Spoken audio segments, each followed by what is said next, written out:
Bien, buenas tardes. La Red de Estudios de Historia y Cultura les da la bienvenida al evento que hemos titulado La Guerra del Pacífico, entre la historia y el cine. En esta oportunidad presentaremos dos cortometrajes del cineasta Hamilton Segura. Agradecemos al productor por acompañarnos en esta tarde. Muy bien, muchas gracias por estar aquí. Me ha impresionado ver que nos llegó el magíster Víctor Soto, vamos a dar un lugar, bienvenido. Y hablar de esta producción que lo que busca no es ganar el Oscar ni nada parecido, sino ser una herramienta educativa, una herramienta para la discusión sobre la historia y sobre todo para la discusión de nuestro presente, porque lo que está plasmado aquí repercute mucho en la actualidad. Es más, podríamos decir que no han cambiado mucho las cosas, ¿no? Seguimos teniendo al soldado desconocido, aquel chico que casi no bien armado, no bien preparado, se va a defender la patria. Hemos investigado el tema y encontramos un chico de 1995 que también estuvo peleando ahí contra el Ecuador, contra las tropas del Ecuador, y casi en las mismas condiciones, ¿no? No había comida, no tenían municiones, ¿no? A veces las armas fallaban, no llegaba logística y había que pelear, ¿no? Él mismo me ha contado la historia. Tengo ahí un audio con el cual aprobé un curso de radio en el año 95, me parece, 96, por ahí, porque fue después del conflicto. Entonces lo mismo encontramos también en el 81, un chico que encontré que una leva en su barrio, zona urbana marginal, y terminó pues en la defensa de Perú en el 81 contra los ecuatorianos. El chico tenía 17 años, ¿no? Y bueno, también igualito, ¿no? No había mucho apoyo logístico en la zona y sin embargo me dice, aunque sea comiendo basura, hemos defendido a la patria, ¿no? Y lo que vamos a ver está, vamos a decir, estilizado en lo posible para que ustedes puedan encontrar. Esto es la presentación de soldados conocidos. Después voy a hacer la de Reducto, que es un panorama diferente porque los que pelean ahí son los limeños tradicionales, ¿no? La gente de las ciudades.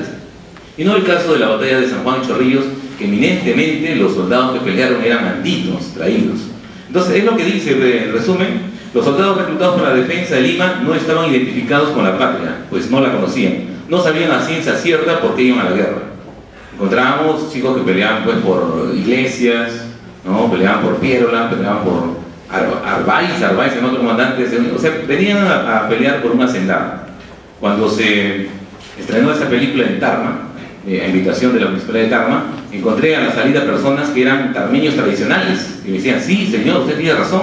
A mí me ha contado mi abuelito que su papá fue porque no pudo arreglar, porque no pudo parar. O sea, la mayoría no querían venir a defender Lima, porque no la conocían, eran jóvenes campesinos, y los vinieron porque no podían. Estoy hablando de los soldados, no de los oficiales que eran hacendados, no tenían cierta instrucción y sabían que eran peruanos.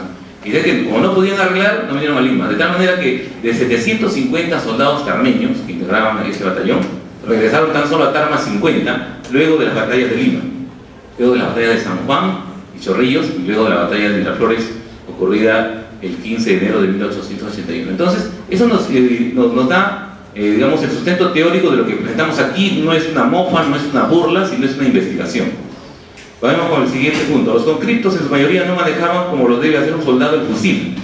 No solo el saber por dónde colocar la bala, sino sobre todo el uso del alza, que es la mira, ¿no? Para los que saben de armas, el alza te permite calcular un tiro a 1000 metros, que no es igual que un tiro a 200 metros, ¿no? Por lo que han estudiado balística, que siempre por la gravedad tiene que haber. Bueno, no solo lo dicen los peruanos, no lo dicen los chilenos. Un texto que está aquí adjunto, ¿no? Es un texto para que vean que hemos trabajado mucho en la investigación. Nos dice, ¿no? Dice que las balas le hacían, aquí está, a ver, este es el relato del diario de las campañas al Perú y Bolivia, lo que yo he visto, de Diego Dubé Almeida, ¿no? Que narra sobre la toma de uno de los zigzag el 13 de enero de 1881. El zigzag es la línea de San Juan, pues, ¿no? Luego que los peruanos tuvieran problemas con el alza del fusil. Las trincheras fueron tomadas con débil resistencia, nos dice el chileno, y allí, defendido por ellas, se tendió el soldado fatigado y sediento. Estábamos a más de media llanura, habíamos atravesado la parte más difícil y peligrosa, pues se ha observado en todos los combates con los peruanos que los fuegos de estos no han causado mayor el número de bajas en la zona comprendida entre los 600 y 1300 metros, o sea que entre 600 y 1300 metros cayeron abatidos soldados invasores. Después de eso, como dicen, a medida que nos aproximamos al enemigo, los fuegos eran menos peligrosos, a causa probablemente de que los peruanos, siempre en alturas y haciendo uso de toda el alza del fusil, no corregían sus punterías a medida que nos acercábamos, ¿no? Entonces, el chico andino no manejaba bien el fusil. Entonces encontramos cuál era la razón, pero ¿por qué, no? ¿Por qué yo voy a mandar a un joven a defender la patria, ¿no? Y no le enseño a manejar el fusil? Y buscando, encontré un texto que es el diario El Comercio. Es un artículo apareció en El Comercio el 15 de enero de 1884, con apreciaciones sobre la campaña de 1881. ¿Qué dice? Cuenta al referirse al armamento de los peruanos, con excepción de los rifles Peabody de magnífica calidad, aunque muy delicados para las manos de nuestros reclutas. En todo lo demás era muy inferior al del ejército de Chile, ¿no? Bueno, el Peabody la verdad que era un arma de primera, pero lo que está diciendo ahí entre líneas es que el soldado andino no era capaz de manejar un rifle Peabody. O sea, se estaba diciendo que el soldado andino, por su condición étnica, era pues, como se dice, no tiene ese nivel. Y eso es mentira, ¿verdad? Ahora tenemos soldados andinos que son hasta francotiradores, no tiene que ver con la raza, ¿no? Pero era pues una forma de los limeños tradicionales de justificar la derrota, de justificar por qué se fracasó, ¿no?, en la defensa de Lima. Pero en realidad le ponen que no tenían fusiles y se ha comprobado que sí había fusiles, ¿no? El 17 de enero de 1881, cuando entran los chilenos a Lima, encuentran en el cuartel de Santa Catalina más de 15.000 fusiles. La mayoría de ellos sin haber sido utilizados en la guerra. O sea, estuvieron ahí, pero por orden de Piedra, déjenlos ahí y váyanse a su casa. O sea, sí había fusiles. Luego municiones. Luego algunos libros, algunos como el de Tomray, por ejemplo, narra que sí había carretas llenas de balas, ¿no?, de municiones. Lo que pasa es que las municiones sí eran diferentes, eso sí es verdad. Entonces necesitaban que un oficial, alguien, haga la distribución. Eso para tal batallón, esto para tal batallón, porque todos los fusiles, teníamos como 8 tipos de fusiles. Había de todo tipo. En cambio los chilenos tenían 2 tipos de fusiles y un solo calibre. O sea, la bala que le llegue de los barcos de los marinos, la bala de cualquier batallón le iba a hacer al fusil Gracia, al Complay, ¿no? O sea, ellos tenían oficiales preparados para la guerra. Muy bien, seguimos con el resumen. Son 10 puntos nada más, así que no es largo. Vamos a ver, tenemos también, y los soldados peleaban por caudillos o por sus hacendados, casi siempre obligados. En la lectura que me hizo leer el profesor Julio Buenaño Olivo, en el año 1994, me quedé sorprendido, ¿no? Lo que decía este inglés, este teniente coronel, decía que peleaban pues por Piérola, por Iglesias, y nadie mencionaba la palabra Perú. En cambio, tú ibas a los heridos chilenos y todos decían, por Chile, por mi patria, por Chile, por mi patria. O sea, tenías soldados, ¿no?, que venían a luchar por su patria, a invadir, a conquistar, a robar territorio como quieran, y al otro lado tenías a peones, ¿no?, que peleaban por el patrón, peleaban por un caudillo, peleaban por un señor. Entonces, con eso pues no se tenía garantizada una buena defensa. El idioma que hablaba la mayoría de soldados en la defensa de Lima era el quechua, y sus oficiales blancos no lo hablaban. La mayoría de ellos tenían muchos prejuicios. Y yo no lo podía creer, lo encontré en una línea, ahí solo una línea, de todo el libro que es La Gesta de Lima, que es un libro editado por el ejército. Solo una línea dice que los soldados no hablaban castellano, hablaban quechua. Mire, todo un librazo, hay un tremendo libro que lo compré, lo que me sirvió para comprobar la hipótesis, una sola línea, ¿no? Entonces hablé pues con un chico que sus abuelos han participado en la independencia, y también otro de su tatarabuelo me cuenta que estuvo en la defensa de Lima, ¿no? Y el médico textualmente así, no, mira, Jaime, ¿para qué te voy a mentir? Yo no he leído los libros. Yo te cuento lo que me ha contado mi papá, le ha contado mi abuelo, que es mi tata. Él era capitán, estaba en Chorrillos, en la defensa del Morro, y nadie le hacía caso. Él comandaba, dirigía, nadie le hacía caso. ¿Qué pasaba? Que todos los chicos hablaban quechua. Y su tatarabuelo, obviamente, pues, no hablaba quechua. Él pertenece, por ser descendiente, a la sociedad de fundadores de la independencia. Hay sociedades patrióticas, ¿no?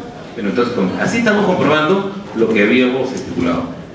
Luego tenemos, ¿no?, sobre la vestimenta. Los soldados estaban descalzos, usaban sandalias en un terreno como Chorrillos. Ustedes saben que lo que han visitado el Morro, ahí es una pedregosa, con piedras puntiagudas. A ver, caminen descalzos ustedes, es difícil, ¿verdad? Sin embargo, muchos de ellos pelearon descalzos y con sandalias, ¿no? Tal vez porque estaban más acostumbrados o simplemente porque no tenían calzado. En la investigación que vimos, ¿no?, que leímos, José Torres Lara nos cuenta, por ejemplo, que cuando ya se había perdido las batallas de Lima, aquí en Lima estaban los chicos pues andinos, ¿no?, con sus uniformes blancos y estaban con sus botas amarillas. ¿Qué pasaba? Que estos combatientes habían matado chilenos y a los muertos chilenos les habían quitado sus botas. Y el coronel que estaba a cargo, molestísimo con ellos, ¿para qué se han puesto esas botas? Se van a molestar los chilenos. O sea, no quería que los soldados tengan la bota que luego de la lucha habían podido tener para poder seguir peleando, ¿no? O sea, estaba molestísimo el oficial, el coronel, que iba a entregar a Lima a los chilenos porque sus soldados, los indígenas, estaban con botas, ¿no? Para que vean, ¿no? Oye, bien, pues era punto de la batalla, ¿no? Además, de repente así corre mejor. Encontramos entonces que había muchísimo prejuicio, muchísima también diferencia con la logística que debería tener cada soldado. ¿Qué más? Tenemos acá: las mujeres peruanas campesinas estaban presentes en los campos de batalla como auxiliares de combate y superaban en más de 1000 las llamadas rabonas. Ahí hay un libro que nos tiene acá el magíster Víctor Soto, que lo tiene ahí original, en que nos da cuenta de la cantidad de mujeres, las rabonas, que estaban en la defensa de Lima. Sabía que el batallón Cajamarca, ¿no? Los batallones de Ayacucho, ¿cuántas mujeres tenían? Y eran mujeres que eran auxiliares de combate, de verdad que demasiado útiles. Te conseguían balas, te conseguían agua, te conseguían comida de donde sea. En otros textos encontré que podían ser una plaga. Como el ejército nunca pudo garantizarles la comida a los soldados en combate, como hasta ahora ocurre, hasta ahora ocurre, porque los chicos del 95 también me han dicho: no, no había comida, un plátano era un manjar, ¿no? Los chicos me han contado eso al ver que está investigando el tema. Pero también era difícil, ¿no?, de correr el cóndor, porque los helicópteros eran tumbados pues, por los ecuatorianos, ¿no? Entonces, hablé con un coronel de intendencia: no, la verdad sí, que nos mataron, no oficiales, no quieren... Está bien, pero lo cierto es que no había comida para los que estaban combatiendo en la misma línea con los ecuatorianos. O sea, lo mismo que pasaba durante la guerra con Chile, porque las rabonas dicen que pasaban por una chacra, imagínense, 500, 800 rabonas, pasan por una chacra, ponen el choclo, por ejemplo, menos de 2 horas, ya estaba cosechada la chacra sin permiso del dueño. En serio, siempre esos colores les tenían miedo, las odiaban, ¿no? ¿Verdad? Pasaban así las rabonas, cantidad de mujeres, imagínate, mujeres aguerridas, eran mujeres fuertes, ¿ah? Bajaban un cerro, otro cerro, y conseguían agua para su marido de donde sea. Los soldados iban marchando, ¿no? Y las rabonas ya tenían su cama para que duerma su esposo o su hijo, a veces era su hijo, antes que llegara la tropa. Eran mujeres fuertes. Realmente deberíamos rendirle algún día un seminario especial sobre las rabonas, la mujer de la guerra del siglo XIX. Entonces estuvieron ahí y muchas veces se las ha olvidado, se les ha negado su participación. ¿Por qué? Porque eran andinas, eran campesinas, eran cholas, ¿no? Sin embargo, siempre en otros eventos se escuchaba: Antonia Moreno de Cáceres, la primera rabona del Perú. ¿Por qué? Porque era la esposa de Cáceres, era una dama de sociedad, vestía bonitos vestidos, bonitos zapatos de tacón. No, mi respeto para ella, no digo que haya hecho algo malo, al contrario, ha contribuido mucho con la historia, ¿no? Con la guerra, sobre todo, apoyando a su esposo. Igual que Cáceres, igual que Grau, Boronés y todos los conocidos por ustedes. Pero ¿qué hay con los desconocidos? ¿Qué hay con esos miles de hombres que murieron ahí dejando a su familia, lo perdieron todo, mujeres violadas ahí en el campo de batalla? Pues no se nos habla nada de eso. Y entonces, por esa razón, viendo que ya hay unas producciones grandes, ¿no?, con mayor presupuesto, que estas películas están inspiradas, ¿no? Están abocadas en estudiar a los desconocidos, a los no famosos, porque creo que con eso contribuimos a un mejor entendimiento de la historia real de la guerra, de la historia del Perú. Bueno, también tenemos que los soldados andinos peleaban por ganarse un respeto. Según nuestra hipótesis para la investigación, ellos no peleaban por el Perú porque no lo conocían, no eran considerados peruanos. Hoy pensaban que peruanos eran los limeños nada más o los de la ciudad, ¿no? Ellos luchaban por ganarse un lugar dentro de la sociedad peruana que los marginaba. Entonces están en las palabras de Lato, el Tai Tato, que van a ver en la primera película, y el indio Ramos, ¿no?, de Memorias de un soldado distinguido, que ahí también lo dice, ¿no? No que te refle, dice textualmente, como te dice: no que te refle, yo pelear, pero estás enfermo, estás con diarrea, te vas a morir, no que te refle, yo pelear.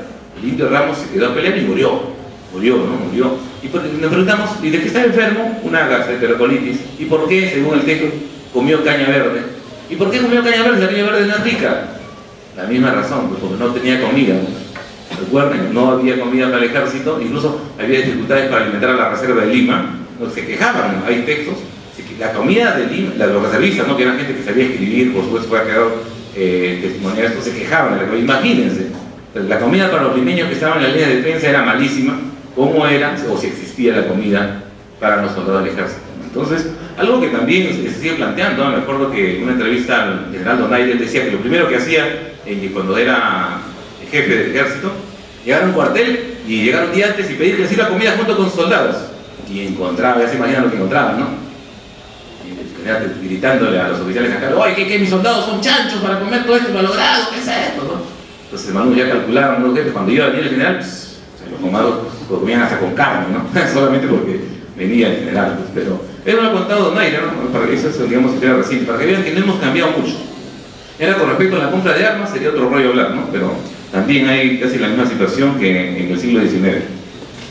Entonces ya tenemos 2 puntos más. Los libros de historia se escribieron para dejar bien parados a los jefes poderosos. Eso es lo que hemos encontrado, ¿no? O sea, casi todos tratan de quedar bien parados. ¿Por qué? Porque eran familiares, pues, de los que trabajaban en el gobierno y eran quienes pagaban los sueldos, por ejemplo, ¿no? Muchas veces Basadre ha dicho, ¿no? Uy, si yo contara todo lo que sé, pues no nos cuentan todo. Porque en el fondo los historiadores su mayoría pues eran pagados por el gobierno. ¿Y quiénes estaban en el gobierno? Los hijos, los familiares de quienes habían estado pues en las grandes derrotas de Lima, ¿no? Los soldados de la defensa de Lima estaban bien representados por el soldado desconocido, quien era un adolescente provinciano, un puber que se quedó a defender su posición y quemó, por supuesto, su último cartucho, ¿no? Eso está en el libro del ingeniero Óscar Ferreira Jare, que es el director del Instituto de Estudios Históricos del Pacífico. Y bueno, hemos visto los uniformes, pequeñísimos, ¿ah? Los uniformes que hay ahí del ejército de línea que ellos han excavado y encontrado. El soldado peruano pues medía unos 50 máximo, normal 1,45, era pequeñísimo. El más chato de nuestro grupo le quedaba chico el uniforme, era pequeñísimo. Y la mayoría no tenía calzado, ¿no? Tenían ojotas, sandalias. También había unos que tenían calzados y de otros batallones. Muy bien, esto es solamente la presentación para que sepan que lo que van a ver ahorita, que es Soldado Desconocido, tiene una investigación histórico-social, no es un guión de un guionista que no tenía sueño y se puso a escribir. Eso es todo, muchas gracias.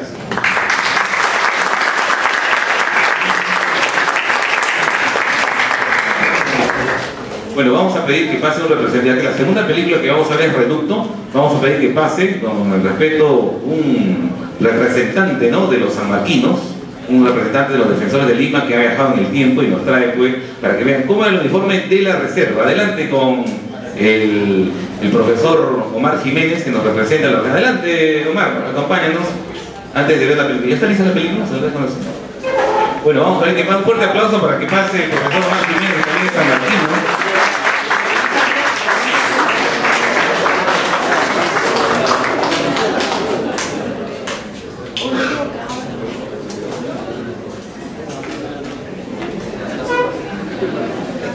Ahí está, como pueden ver, este es el uniforme de la reserva, azul, ¿no?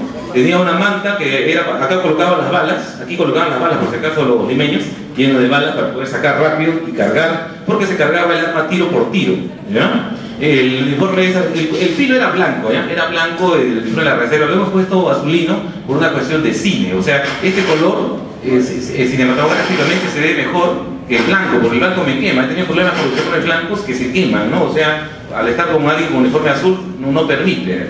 Entonces habría que trabajar. Además, vi las fotos de los sanmarquinos en la defensa de Lima, tenían el río celeste, así que por esa razón también. Ahí todo debemos trabajar todo un tema, sanmarquinos en la defensa de Lima. Muy bien, ahora muchas gracias. Vamos a presentar la película.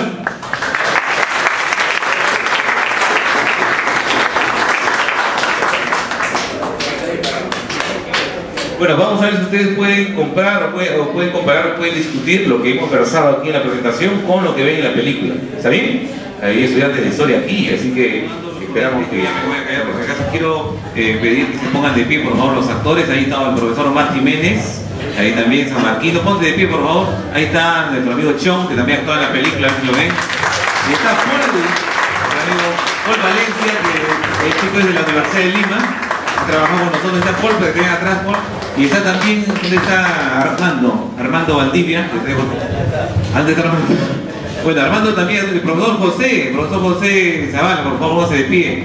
Son personas, profesores de colegios nacionales, estudiantes universitarios, comerciantes. Ellos son, ahí está Armando, ellos son los que han hecho la película que sea posible, porque la verdad yo les juro que no tengo plata para hacer cine. por eso este es cine del pueblo. Y también quiero agradecer a aquel profesor que me hizo leer unos textos que en un momento me hicieron sentir el más ignorante del mundo, que está presente, el profesor Julio Buenaño Olivo, que me hizo conocer una historia que no conocía. El profesor Julio Buenaño Olivo, por favor, un aplauso para él, profesor de la Escuela de Comunicación. Yo leí y decía, oye, ¿qué historia es esta? No conocía nada. Ahora sí quedan el profesor Chao Piz, los profesores de la mesa, para que den sus comentarios. Adelante.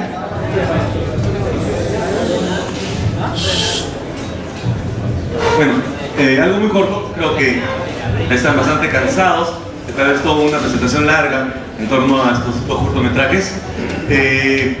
Tomaré 10 minutos nada más, creo que es un tiempo adecuado para hablar cada uno de nosotros y decir algunas apreciaciones generales nada más. En primer lugar, creo que lo que ha hecho Hamilton Segura en esta oportunidad es un aporte importante, ¿no? Esto, si uno lo mira historiográficamente, lo insertaría dentro de los llamados estudios subalternos. El año pasado se llevó a cabo el 9º Congreso Internacional de una Historia, que organizó la Universidad de Tarapacá. Esto fue en Arica, Chile. En esa oportunidad tuve la suerte de ser invitado por la Universidad Tarapacá para organizar un simposio. Yo propuse la posibilidad de trabajar el tema de la subalternidad vista de la guerra con Chile. Sobre esa base entonces, lo que hice en ese momento fue invitar a académicos tanto del Perú como de Chile a presentar ponencias para el simposio. Lo interesante fue, lo que me llamó mucho la atención fue la acogida desde el punto de vista de ambos lados, ¿no? Hubieron en total 18 ponencias, 9 de académicos chilenos y 9 de académicos peruanos.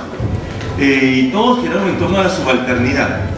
La subalternidad es una condición en la cual los sectores desde abajo, populares como lo podría llamar uno, los sin voz lo podrían llamar otros de la antropología, comienzan a ver la historia en sí misma. Lo difícil, y que es el reto que ha hecho Hamilton Segura, es poder rescatar la voz del subalterno, porque la condición subalterna es anónima, no tiene voz. Y lo más complicado para presentarlo a través de un cortometraje es captar la voz del subalterno. Hay que leer mucho, hay que leer muy fino, hay que leer entre líneas, hay que recrear imaginarios y representaciones, y creo que lo hecho Hamilton radica de ahí su importancia. Y yo creo que en el caso de la Guerra del Pacífico, ¿no? Sería bueno abordarlo desde 4 puntos. Por un lado, el tema de la historia, que Hamilton ha abordado de manera amplia, exhaustiva, leyendo mucha bibliografía secundaria, primaria, etc. Un segundo punto es el caso de la historiografía, es decir, cómo la Guerra del Pacífico es vista historiográficamente. Un tercer rubro, lo que sé que es el logro más importante de Hamilton, es el elemento de la difusión. Tener esta sala llena, con tanta expectativa por parte de ustedes, y también agradezco al profesor Rolando Pachas por permitir utilizar su espacio académico, de clase, un curso tan importante y crítico como la División Histórica del Perú. Sobre esta base entonces, el elemento de difusión es un elemento clave, es un eje central para formar identidad con esas historias. Lo que ha hecho Hamilton desde el cine me parece importante, lo que ha hecho Juan Carlos Oganes también con la Gloria del Pacífico es un logro importante porque pone en escena todavía actual el imaginario en torno a la Guerra del Pacífico. Y creo que lo importante radica ahí, ¿no? Un punto final que quiero un poco comentar también es el elemento de la educación, es decir, cómo utilizamos, en este caso, los documentales, los cortometrajes, las películas, como herramienta de uso didáctico. Y lo interesante que hace Hamilton es rescatar a ese soldado anónimo. Incluso aquí tenemos el video que todos gentilmente ha cedido para la Escuela de Historia, ¿no? Aquí en San Marcos, para que lo puedan visualizar en cualquiera de las clases de los cursos que tenemos aquí dentro de la especialidad de la facultad. Entonces, es importante, creo yo particularmente, la forma como se puede construir la historia a partir de un elemento didáctico, como puede ser un cortometraje, ¿no? Y cómo los cortometrajes, muchas veces, en muchos de los casos, impactan más mediáticamente y forman más conciencia histórica que lo que podemos hacer humildemente del campo de la academia, ¿no? Nuestros tirajes, lastimosamente, no se tienen más de 500 ejemplares, ¿no? Pero yo creo que ahí está el aporte importante de Hamilton Segura.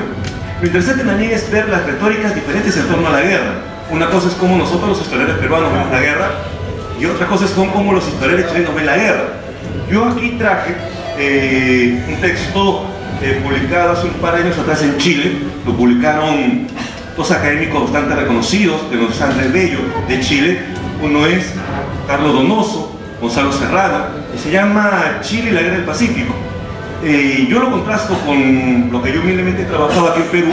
Aquí en Perú, gracias al apoyo de mi facultad, sacamos 2 libros en torno a la Guerra del Pacífico, ¿no? Y uno compara y hay 2 visiones históricas diferentes. Una cosa es la historiografía chilena, que tiene una visión diferente totalmente en torno a la guerra, y otra cosa es la historiografía peruana, que tiene otra visión diferente en torno a la guerra.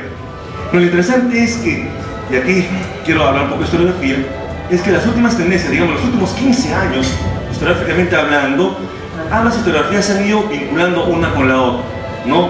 Creo que comenzar a reflexionar sobre la guerra parte primero por reconocer esa condición subalterna de los sin voz.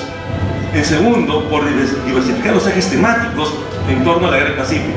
Lo interesante es que estamos comenzando a vernos de ambos lados de manera diferenciada, pero creo que la historia y la historiografía demanda un acercamiento mayor entre ambas historiografías para conocernos un poco más. Sobre esa base entonces, justo en el corto plazo, en un par de meses más, estoy sacando un libro en torno al Pacífico también, porque es la primera vez que he logrado, se logró, creo, historiográficamente hablando en el medio, juntar a académicos peruanos con chilenos para hablar de la guerra. Mi intención no era tanto hablar de la guerra como tal, como has dicho tú, Hamilton, me parece algo bastante comial. Mi intención era reflexionar sobre la guerra más allá de la guerra. Creo que la historiografía es un buen espacio de reflexión para entender esas miradas diferentes en torno a la guerra del Pacífico, en términos de causas, procesos, consecuencias.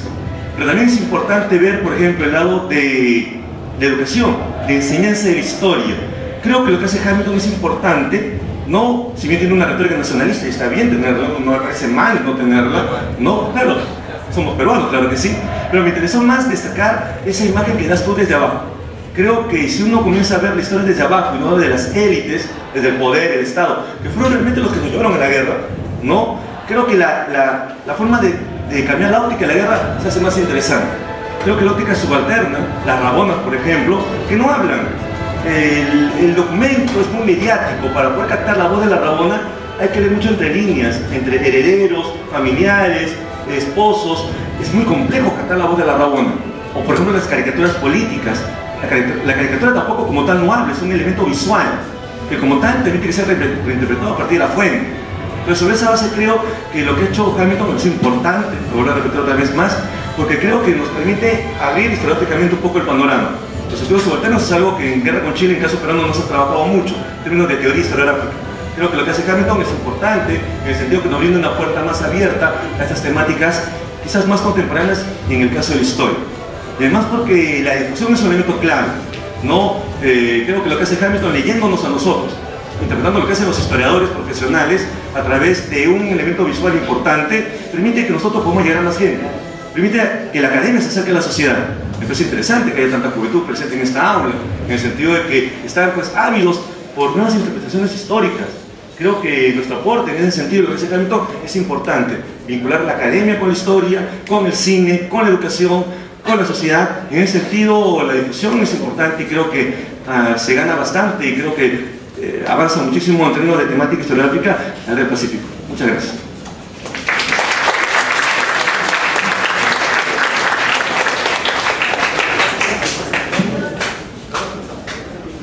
Bueno, en primer lugar yo quiero felicitar a los productores de este cortometraje sobre la guerra, señalando que realmente con bastante objetividad se nos ha presentado una parte de la historia de la guerra con Chile, que abarca no un periodo corto de la ocupación de Lima, ¿no? Donde uno puede visualizar a través de los testimonios, a través de la fuente que ha utilizado los productores, ¿no? Puede uno ver un fenómeno fundamental en la guerra, que poco se ha tomado en cuenta para explicar la derrota peruana. Me refiero al aspecto social. Acá en el cortometraje hemos visto, ¿no?, ese fenómeno de diferenciación social. Los soldados, como decía el profesor Chaupis, ¿no?, ver parte de la historia de los que no han tenido historia, del pueblo, de los reservistas.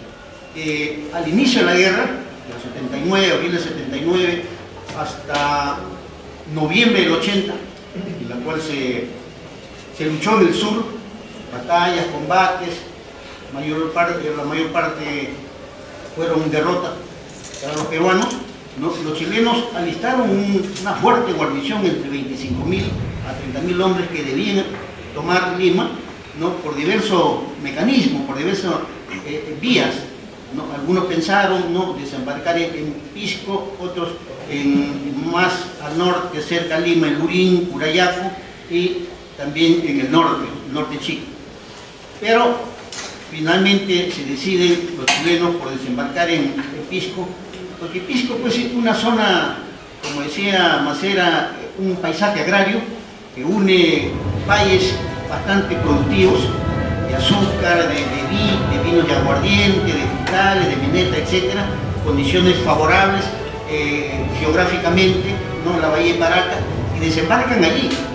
Entonces, hasta ese momento, más o menos, la historiografía señala que nuestras clases dominantes, que la guerra sirve para desnudar al país y hacernos ver que hay clases dominantes y clases dominadas bastante diferenciadas, ¿no?, entre las cuales puedo ligeramente anotar, ¿no?, hacendados, mineros, comerciantes e incipientes industriales, por un lado, y por otro lado, chinos. Olvidemos la presencia china antes de la guerra y durante la guerra, ¿no? Vemos los esclavos o ex esclavos, negros, mulatos, y los nativos, costeños y también andinos, que fueron duramente explotados en estos símbolos de explotación de los centros de trabajo. Entonces, lo que vemos es una posición bastante nacionalista de los que dominaban el Perú económicamente y socialmente. Una pose nacionalista que se observa en el apoyo al ejército, y decían, mediante las cartas de algunos hacendados, decían que hay que darle una lección a los chilenos, hay que derrotarlos, hay que darle un ejemplo de que nosotros acá mandamos.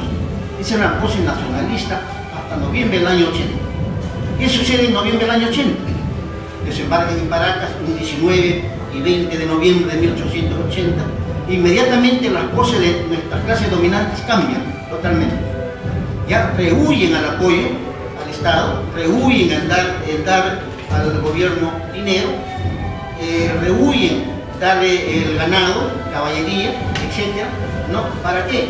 Para ellos cuidar y proteger sus intereses.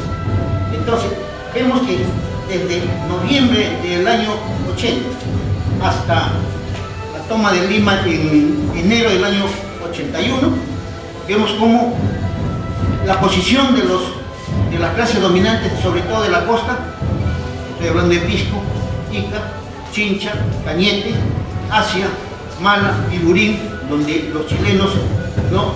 Logran formar un cuartel general y alistarse, organizarse para tomar la capital en enero del año 81. Es interesante ver qué es lo que pasa en estos valles. Vemos que el ejército prácticamente huye. En Pisco huye, había un ejército pequeño, no que huye con sus armamentos, etc. Pero yo voy a lo siguiente. ¿Quiénes son los que verdaderamente, hablando criollamente, sacan la cara? Son los pequeños propietarios, son los pequeños campesinos. En la costa, mayormente la comunidad se había debilitado y existían los pequeños propietarios. Y estos pequeños propietarios pisqueños, chinchanos, cayetanos, ellos son los que asumen la resistencia. Y hay testimonios, el testimonio es interesante, sobre todo en Humay, Pisco, Humay, ese distrito, ya distrito en los años 70, ¿no? Cómo se preparaban en forma voluntaria a través del servicio militar obligatorio los días domingos. Están los testimonios, por eso es que Humay fue destruido, fue saqueado, fue incendiado por los chilenos, porque ahí se formaron montoneras, se formaron guerrilleros. Del mismo modo, en Chincha también se formaron los pequeños propietarios unambinos, y hay grandes héroes anónimos ahí que hay necesidad de rescatar. Entonces, no es solamente la resistencia por parte del nativo o el indígena de la sierra, no, en la costa también hubo resistencia por parte del campesinal, pequeño propietario, que se insertó activamente al ejército, ¿no? Sin armas, como hemos visto en este pequeño cortometraje. Hemos visto cómo es que los andinos, los costeños, nativos, pequeños propietarios, se insertan, ¿no? En forma voluntaria. Por eso es que existen muchas mujeres, Marta la Cantinera, Goya Orello, otras mujeres que estuvieron integrando estos ejércitos como las Rabonas, etc., que falta pues descubrir y falta hacer conocer a nuestra población, sobre todo a nuestra juventud. Bueno, yo quiero terminar señalando justamente que faltan muchas investigaciones regionales, locales, para tener finalmente una idea, ¿no?, general sobre el proceso de la guerra con Chile.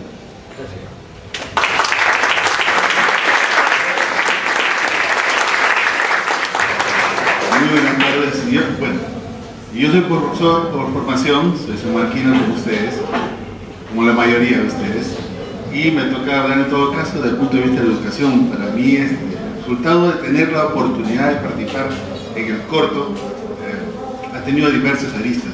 Evidentemente, una era la oportunidad de poder encontrarme con personas a las cuales desconocía que existía tanta afinidad por el tema mismo de la guerra del Pacífico. Sin embargo, de pronto descubrí que no solamente éramos un grupo pequeño, sino es un grupo más o menos intenso de personas que están agrupados y asociados en diferentes grupos, ¿no? Que lo van a encontrar ustedes en el Facebook rápidamente: Campos de Batalla, la Guerra del Pacífico, Foro Peruano, Boliviano, Chileno, donde, como muy bien menciona Chauqui, se está escogiendo, gracias ahora a la oportunidad de tener la tecnología, de encontrar muchos más textos de primera mano, cartas, generalmente cartas personales, escritos que existen entre los jefes que no necesariamente eran los oficiales, en suma, y que nos van dando, vamos completando de a poco este rompecabezas de lo que fue la Guerra del Pacífico. En el caso de la producción, con respecto a Hamilton, existen diversas anécdotas y muchas de ellas referidas básicamente a que todo fue de cierta forma artesanal, porque cada quien hizo lo suyo y había evidentemente la dirección de Hamilton, pero todo aquello que ustedes hayan visto en imágenes ha tenido pues evidentemente diversos detalles, como aquella que nos ocurre cuando nosotros queremos hacer las cosas así como que nos juntamos y queremos organizar algo, ¿sí? De la misma manera, aquí también, los errores que pueden haber existido y mucho más ahí la virtud de cada quien de los que participaron están ahí reflejadas de cierta forma. Quería agregar algo más en lo referente a los textos escogidos para la base de esta historia. Muchos de ellos, decía, básicamente son relatos. Entre ellos, por ejemplo, el que ya se ha mencionado bastante, el de Torres Lara, que es un soldado distinguido, precisamente así se llama su texto, Memorias de un distinguido. Distinguido porque él no se ocupaba, debido a que él sabía leer y escribir y tenía ya educación, él no se ocupaba de hacer la limpieza de la letrina, por eso es distinguido. Y por tanto, él tiene una visión mucho más completa tanto de la batalla de San Juan. Ojo, tengan en cuenta ustedes que el 13 de enero, cuando ustedes van al Morro Solar, en el monumento de soldado desconocido, el monumento tiene 3 niveles, porque son 3 combates, si usted quiere, que cumplen toda la batalla. La batalla de San Juan, la batalla de Chorrillos y la batalla sobre el Morro Solar. Son 3 fases de una gran batalla, pues están reflejados en el soldado desconocido. Y él hace este relato de lo que ocurrió él como soldado del batallón Concepción, y luego hace el relato cuando vuelve a pasar, cuando ya pasas a la línea de Miraflores y cumple su función entre el segundo y tercer reducto. Y también ahí es un relato muy amplio, no solamente del momento mismo de la batalla, mientras que se realiza la batalla, es prácticamente un reportaje de la batalla, sino también hace una descripción posterior, y hay una escena muy singular. Cuando él está retirándose del segundo reducto, ya cuando los chilenos entraban al reducto, él se encuentra con un tío suyo, que era jefe de una compañía, el capitán Rocavero. Pero Rocavero estaba herido, así que Rocavero le pide a él que por favor lo deje para que él siga huyendo.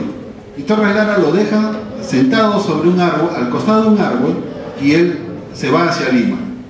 3 días después regresa Torres Lara, ya con una persona, un sacerdote y uno más, para enterrar el cadáver de su tío.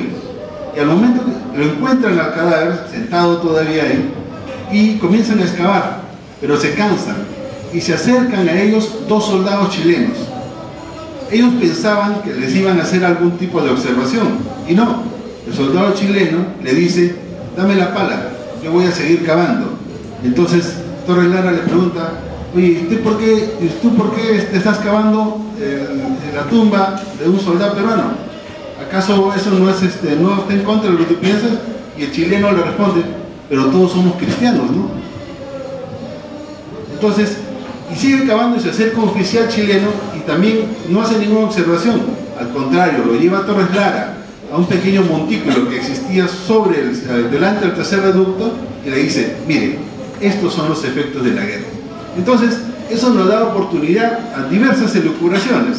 Una de ellas es, por ejemplo, que para el soldado chileno no es que yo tenga una enemistad propia con el peruano, o sea, por ser peruano, sino es todo un mensaje que viene de ellos ya imbuidos como alistados, enlistados en el ejército chileno para acompañar al mismo bajo una guerra que evidentemente ellos suponían que no era propiamente contra personas, sino se estaban yendo a una guerra porque era así como ellos tenían que alistarse, puesto que recuerden que ellos vienen de una sociedad que también tenía una serie de dificultades, por eso ellos básicamente se conformaban por los rotos, roto aquel que era desplazado y no tenía ubicación, de frente a ellos se enlistaban.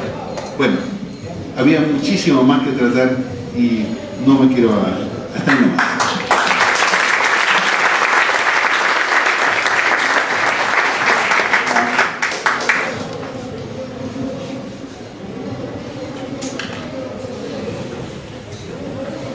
Bien, agradecemos a todos los asistentes, alumnos, docentes e invitados.